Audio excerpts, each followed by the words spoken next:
Satya, Etherflux Genius, is a 4-mana Jeskai 3/5 with Menace and Haste. Whenever he attacks, he creates a tapped and attacking token copy of another non-token creature we control. He also gives us 2 energy, and at the beginning of our end step, we can pay as much energy as the token's mana cost to keep it around. Otherwise, we have to sacrifice it. Satya, Etherflux Genius, is a busted magic card. He's overstated with fantastic keywords and an amazing ability. I'm currently preparing for our next €50 budget tournament at the beginning of September, and Satya is on my shortlist for commanders. Satya originates from the Modern Horizons 3 Energy Precon, a deck that's centered around energy. Energy, however, is kind of ass. It's a really clunky mechanic that requires lots of extra steps to get value out of. I think that's why Satya doesn't really get any attention. Why bother building an energy deck if it's such a hassle? But I believe that Satya is so powerful that we can completely ignore the vast majority of energy cards, and he's still worth playing. Creating an unrestricted clone every combat for free is just that powerful. We can utilize the creature's ETBs, combat damage and death triggers, all while applying noteworthy on-board pressure. He also provides us 2 energy per combat, which means we can easily, permanently keep any copies of 1 or 2 mana creatures, and if we want to, we can save up a bit of energy to also keep around larger units. Satya's interactions with creatures is the heart and soul of this deck. This is a creature combat list. So just know that we're playing a good chunk of powerful instant speed interaction because our colors are really nice for that, and a small number of enchantments centered around resource generation, but we're going to focus our discussion on my favorite Satya-related creatures. By far our strongest turn 1 play is Guide of Souls. This is not an energy deck, but that doesn't mean we can't play a few energy cards anyways. Only the most powerful ones, of course, and Guide of Souls definitely fits that description. It's a 1-mana 1/2 that gives us an energy and a life whenever another creature enters the battlefield under our control. It also lets us spend free energy whenever we attack to put 2+1/+1 counters and a flying counter on an attacking creature. This is a huge amount of power and value for a 1-mana creature, and it gets especially nasty once we start duplicating it. We can start generating huge amounts of energy every turn that then converts into +1/+1 and flying counters, which will quickly kill our opponents. 2 mana is where we focus on evasion and utility. Shoreline Looter and Looter Il-Kor maintain a strong hand for us and let us dig deep into our library for our finishers. Azure Beastbinder and Selfless Spirit stop our opponents from interacting with us and keep their board tied down on defense. Azure Beastbinder has actually been an incredibly powerful card in my testing, an absolute standout. This thing is insane. But my favorite is still Coppercoat Vanguard, a 2/2 human soldier that gives all of our other humans +1/+0 and Ward 1. By itself, Coppercoat Vanguard is quite the fine card, reasonably powerful but nothing truly outrageous. Things get silly once we start copying it though. That damage bonus quickly adds up, and while Ward 1 is annoying and Ward 2 is difficult to get through, Ward 3 might as well be hexproof. Since Satya is a human, Coppercoat Vanguard also buffs him and opens the door to commander damage knockouts. 3 mana then becomes a little tricky. Keeping a 3-mana creature around isn't quite as easy and will often require a turn of saving up. But that tends to be okay because we can first focus on playing a creature that doesn't really need to stick around. For example, we only need 1 of the Rule of Law gang, and Reflector Mage, Skyclave Apparition and White Plume Adventurer only matter for their ETBs. They don't have to stay on the board afterwards. That's not to say there's nothing worth keeping at 3 mana. Going up against 1 professional Facebreaker is difficult, but try adding a second, a third into the mix, generating massive amounts of mana every single turn. Crimson Caravaner then gives us tons of card draw, Bastion Protector keeps Satya alive and makes him huge, and Claim Jumper, although we don't necessarily need to keep this one around, lets us keep pace even with the nastiest land ramp decks. As for 4 and 5 mana, we're keeping our selection limited to only the best value pieces and our finishers. Caves of Chaos Adventurer keeps the initiative going and is a very substantial beater by itself that also provides card draw and eventually mana advantage. Solemn Simulacrum may seem like an odd inclusion, a casual card for what's supposed to be a competitive deck, but an easy +1 ramp and draw can be crucial in low-resource games. It is, however, a card that will often just loot away, but we play enough looters for that to be okay. Eomer, Marshal of Rohan, has a fun interaction with Satya. This is a 4-mana 4/4 with haste that gives us an extra combat once per turn if another attacking legendary creature we control died. We can use Eomer for 1 extra combat per turn by duplicating him and then legend ruling away the copy. Since the copy entered tapped and attacking, Eomer will trigger and give us an extra combat step. Interestingly, we can use this for another additional combat if we sacrifice the original Eomer the second time around. Extra combats are very powerful with Satya, which is why our biggest finishes and infinite combos revolve around them. Lightning Runner, Port Racer, and Breath of Fury each let us take infinite combat steps and close out the game on the spot. I've been obsessed with Satya the past couple of months. He's a broken magic card, obviously way out of line in power level, but I think because he originates from a very mechanically specific Precon, many players just never gave him a second thought. So I built him, and out of the 8 or 9 test games I've played him in so far, Satya has won like 7. His performance has been through the roof. And not only that, I also feel like the deck I've built is nowhere near the optimal list. It can definitely still be upgraded a ton. So I'm currently really torn between which deck I want to play at our next tournament. Satya or Tanuk? Maybe Kobold? Kobold is really cheap now, which is terrifying. Well, all I can really do is to just keep building and testing. So I ran this 50-euro Satya list into a cEDH pod on MTGO. Let's see how that works out. But first, please give the video a thumbs up and go subscribe to my Patreon, where you can also find this and all of my other deck lists. I would definitely appreciate that. That goes a long way in supporting me and the channel. And if any of you are from near Gießen and want to participate in the next budget tournament, you can find all the info you need on budgetcommander.de. Alright, let's get into it. Alright, what are we going up against? 6! Oh my god, how exciting!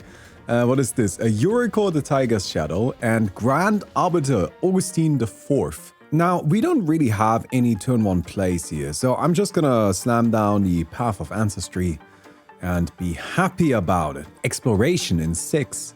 I guess you can do that. I'm not a particularly big fan of it, but I also need to keep in mind that this might be a very different build from what I am running. Also, I need to really keep myself in check so I don't talk about 6 the entire time. Ooh, Scheming Symmetry turn 1? Well, that is suspicious, I have to say. I'm kind of thinking the Reflector Mage. I feel like that's actually gonna be just a really difficult card for our opponents to do anything about. So let's grab that. Oh no, oh that's not great. Ah no, the broken card.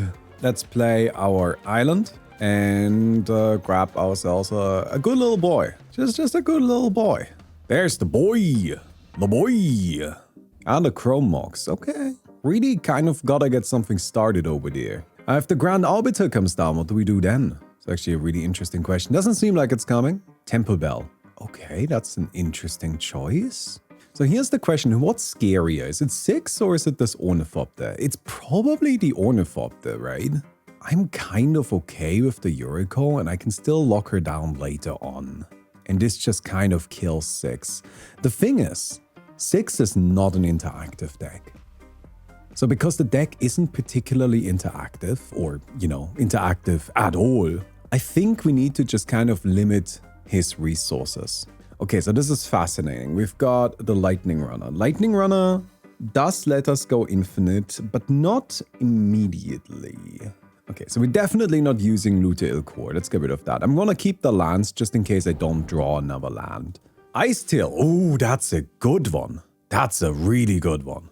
Okay, this is where Yuriko is coming in, I assume. We're missing a land drop?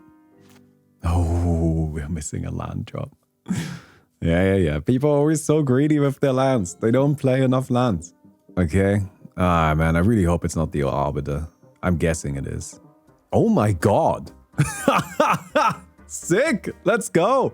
Oh, that's perfect. I get rid of Yuriko and the Grand Arbiter doesn't enter. Guys, we might have it. So let's play our Orchid. Let's play Satya. Okay, combat.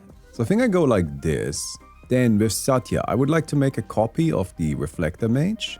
And then with the Reflector Mage, I would like to bounce the Ice Till. So we have 2 energy right now.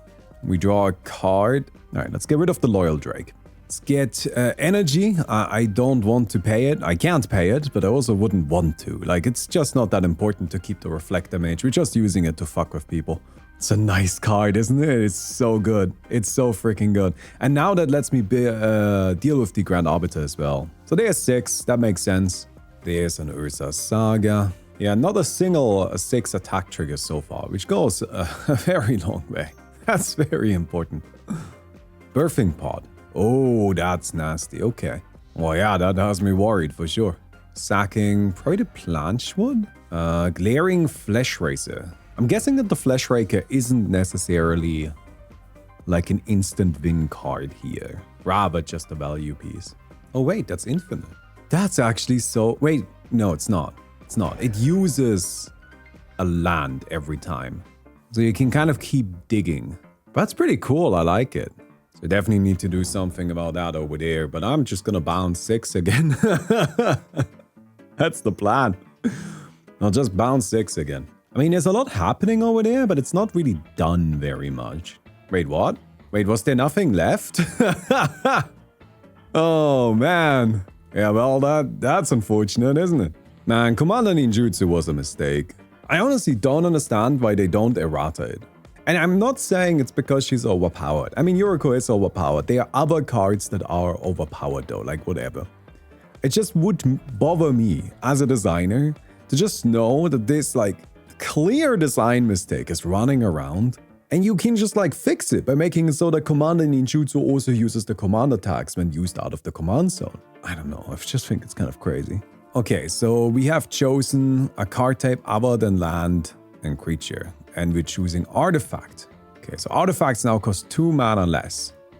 Now, unfortunately, I still think I have to bounce 6, but I wish I could bounce something else, but I'll probably just Galvanic Discharge this.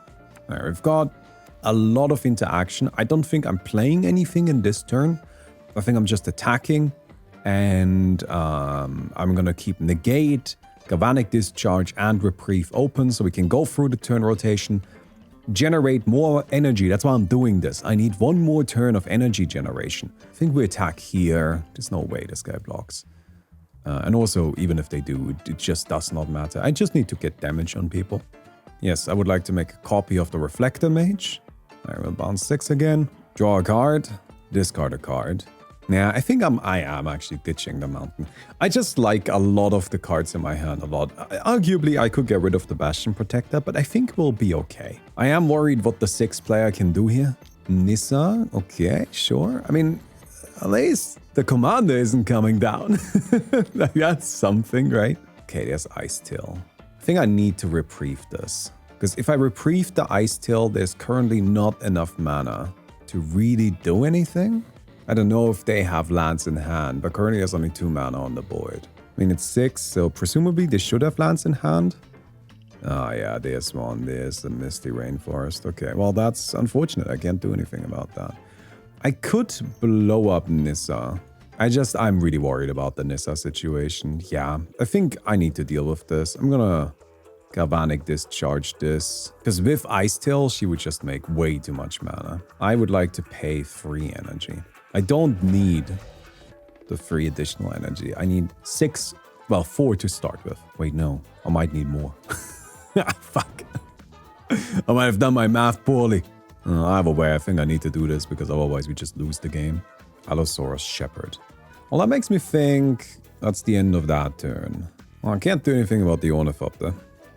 Ninja of the Deep Hours. Lots and lots of card draw. I mean, at some point, you gotta find something to do, right? Ornithopter's back. The Wind Crystal. Sure. Whatever. Grand Arbiter. No, I'm okay with that. I think it probably hurts 6 more than it hurts me. Mantau. Well, I guess it's a land. I don't think I can afford to keep interacting solely, but if I don't, then this guy is just gonna win, because none of the other people are doing anything. I need 1 more turn. That's just what it comes down to. I do need 1 more turn. So I'm just gonna, well, attack here. We'll make another copy of the Reflector Mage. We'll bounce the Allosaurus Shepherd, just to at least give the possibility of interacting. And now we have 6 energy.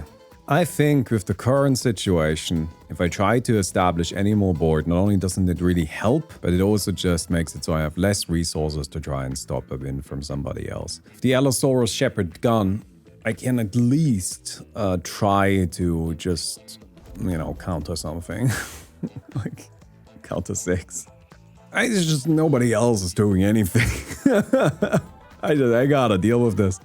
I mean, it wouldn't surprise me if the Grand Arbiter is actually like a big problem for 6, because 6 is such a mana-efficient deck inherently, right? Mana Wood. This is literally just another target. I will just blast this. Just trying to interrupt the plays. You gotta stop the mana, because if you don't stop the mana, you're just not getting through anything anymore. Because eventually 6 is able to just power through by casting spell after spell after spell after spell. Like, it doesn't matter if you counterspell something, because he's just gonna recast it. So you need to make sure that the mana is limited. We made it. We survived. Okay, now I just need to survive the other 2 players' turns without any interaction. How difficult can it be? Like I said, what can possibly go wrong? Hey, we found a 3rd land. Let's go. Don't you just attack me with all 3 creatures here? Like, sure, I blocked the ninja of the deep hours, but who cares? Because this thing isn't getting a hit in anyways. Like, it's never gonna get a second attack in, so you might as well just sack it to get a hit in with Yuriko. Ingenious Infiltrator. It's gonna be a lot of card draw. 4 cards, damn. That's insane. Oh, 6 has conceded. Somebody got bullied, I guess. I mean, admittedly, it doesn't really matter. I think this game is gonna be decided before we get back to 6. Sure hope the Yuriko keeps open some stuff for the Grand Arbiter. Nope, we're playing an Ornithopter. Alright, everybody. I am playing a single-player campaign against 3 idiots. No, that's not true. That's not true. I mean, we gotta be dead now. Grand Abolish is an odd inclusion in a deck with this much cost reduction. Even more cost reduction. It's actually fine. Something happening? I mean, all your shit is free. Like, there gotta be something happening now. Okay. Very interested to see what this is. Mirror Hole Mimic. Okay, well, that's a problem. Maybe not Satya? Oh, the Reflector Mage? Yes, that sounds fine. Fully tapped out. Oh, are we getting there? I mean, of course, free spells are a possibility, but so far, this fella hasn't had any, so who knows? Lightning Runner. Oh, I think we got him. Okay, so we attack with these. We get 2 triggers. We'll put this on the bottom, and then we'll put Satya on top. And with Satya, I would like to make a copy of the Lightning Runner. Then I would like to pay 8 energy, yes. My biggest worry now is that I might actually have dealt too much damage, because I need 2 more combats before my Lightning Runners are self-sufficient. Okay, that did 11 damage, unfortunately. I think we're going to send 1 Lightning Runner to the right. We'll make another copy of the Lightning Runner. I would like to pay 8. Okay, this guy's dead. And we attack with all. We make a copy of the Lightning Runner again. That gives us enough energy to pay for another round of attacks. Did we get him? That's not enough. Them boys got double strike. Well, I mean, 2 of them die, but that's fine. Because I just kill you now. It's not the cleanest infinite, but we don't need to go infinite. We just need to kill him. Got him. Let's go. I think that was an incredibly clean victory. Not only did I kill him, but I also controlled the game before that point. Satya is just an absolute beast of a card. Can't believe this was a Precon commander. What were they thinking? Anyways, I hope you guys enjoyed the video. If you did, don't forget to give it a thumbs up. I would definitely appreciate that. Don't forget to check out my Patreon. There's a link down in the description where you can also find this deck list. This is a deck list built for a tournament, so it's a bit mean, it's a bit nasty. But if you want a cheap, efficient, powerful deck, and you might already have some cards if you got the Precon, well then, have a look at it. Anyways, link down in the description, and I'll see you guys soon. Goodbye.